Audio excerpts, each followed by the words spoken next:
Now, more of Illinois Rising, presented by the Illinois Opportunity Project, the only show directly addressing the problems and solutions for Illinois.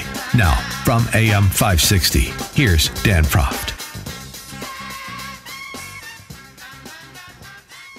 Dan, back with Ted Dabrowski, president of WirePoints.com, and this edition of Rising. And Ted, you wrote recently for WirePoints that this Madigan cash infusion Madigan received from AFSCME, the state's largest public sector union for state employees.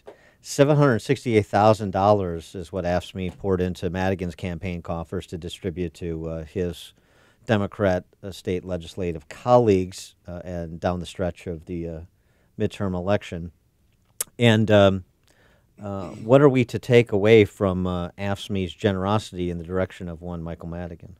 Well, you know, this is the typical story we all talk about, right? When you talk about the Madigan power, this is just the continuation of scratch my back, I'll scratch yours that's gone on for a long, long time. And again, if you're in the public sector and you support the status quo, then you love this because these guys take excellent care of each other.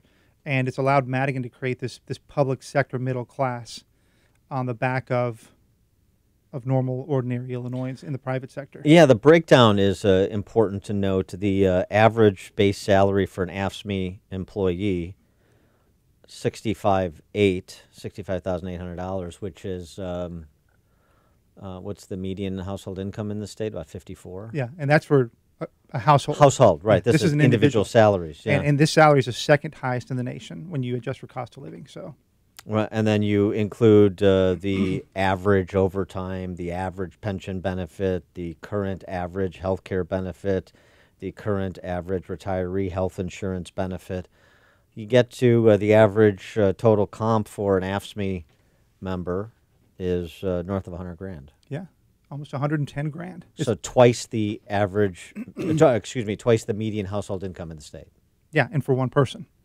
And so it's no wonder that, and don't forget, there's a contract outstanding, right? The one that Rauner has been blocking for 3 years now, where Rauner made his best offer to limit the growth in all these benefits and to scale back some of the benefits in healthcare. And AFSCME has cried poor. They want not just the $3 billion in additional benefits that they want over 3 years, 4 years. But they want it all now, and they want their step increases that they didn't get during this time period. It's no wonder that AFSCME is going to give a huge contribution, knowing that Rauner, in theory, right, are expected to be out of the way and a more friendly Pritzker in office. Oh, sure, and not to mention you want Madigan to return to having his supermajority, so you've got a glide path to the blank check that AFSCME demands. Yeah, so it's a perfect storm, right? If you're worried about your property taxes, if you're worried about your income taxes, this is scary because with a Pritzker and with a Madigan fully empowered, if he does get supermajorities again, we're going to see all these kind of benefits just handed out, doled out.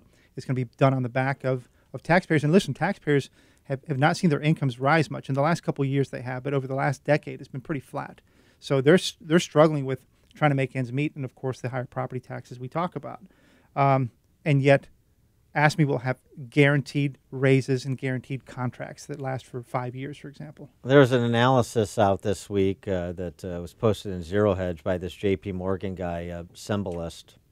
Looked at states with the largest unfunded liabilities, debt loads, and the like. Of course, Illinois is number one. And just to give you some order of magnitude of how far ahead Illinois is in first place in this ignominious category, he projects that it would require 51% of state revenue to go towards debt, pensions, and retiree health care to reach full funding, and that would take 30 years. 51% of every dollar in state revenue. By comparison, the next worst off state when it comes to debt load and unfunded liabilities, New Jersey, it would require 38% of every dollar New Jersey state government takes in to fulfill their debt and unfunded liabilities. So he's suggesting what many have suggested, that there really is no viable path forward for Illinois when it comes to raising taxes and cutting services. The only viable path is some form of federally created state bankruptcy.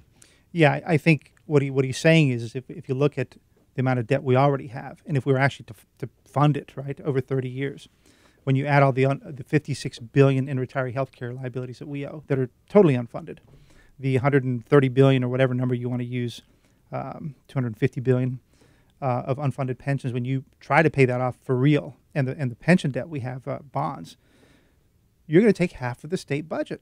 And he's also assuming a 6% rate of return. Right. What if we have a couple of quarters of negative growth? Exactly. Well, so when you add up all that stuff, it shows you how crazy it is. Which I think makes it interesting that, if